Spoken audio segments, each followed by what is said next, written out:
A cikin wannan gajeren bidiyon zan nuna maka yadda za ka yi kallo a TikTok, WhatsApp, Instagram, YouTube, ka yi download na videos komi yawansu komi girmansu for free ta hanyar amfani da unlimited free data ko a layin MTN ko a layin Airtel. Kai tsaye bari in nuna maka yadda ake yin aiki. Step 1, ka shiga a cikin Play Store ka yi downloading na Stack VPN, idan kuma kana da shi sai ka shiga ka yi updating. Step 2, ka buɗe application ɗin kamar haka, sai ka danna akan waɗannan ɗigagan guda uku, sai ka danna akan update tweaks, zai nuna maka unavailable update, sai ka danna akan OK. Kai tsaye ka wannan fuska sai ka danna akan wannan cycle ɗin, kana danna shi kai tsaye zai buɗe maka page kamar haka. Idan da MTN kake amfani sai ka danna akan MTN Unlimited 2022 wanda ke da alamar new kamar haka. Idan kuma da Airtel kake amfani sai ka yi ƙasa ka danna akan NG Airtel Unlimited 2 kamar haka. Ni ina amfani da MTN, da haka zan zaɓi MTN Unlimited 2022 new.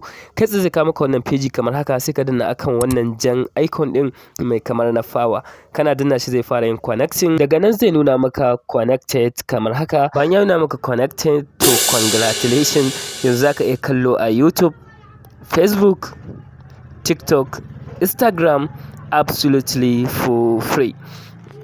Kawai ka tabbatar ka buɗe datar ka, sa'annan ka yi amfani da layin ka wanda ba shi da data domin tabbatar da amfanin wannan application.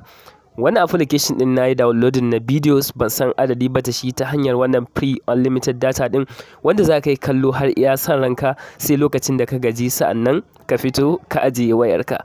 Kawai abin da za ka yi shine ka tabbatar ka da kunna datar ka, sa'annan ya kasance layin da ka yi amfani da shi ba shi da data. Ta haka za ka gane cewa application din yana aiki ba tare da matsala ba. Za ka iya kunna shi a wayar ka, kai connecting da computer ka, kai downloading, kai chatting, kai dukkan wani browsing da kake yi ba tare da wata matsala ba. Wannan application yana aiki perfectly. Amma kafin ka wuce dan uwa, kada ka manta kai wannan bidiyon like, sa'annan ka danna wannan channel subscribe, sa'annan kai sharing zuwa ga yan uwa da abokan arziki domin kowa ya amfana.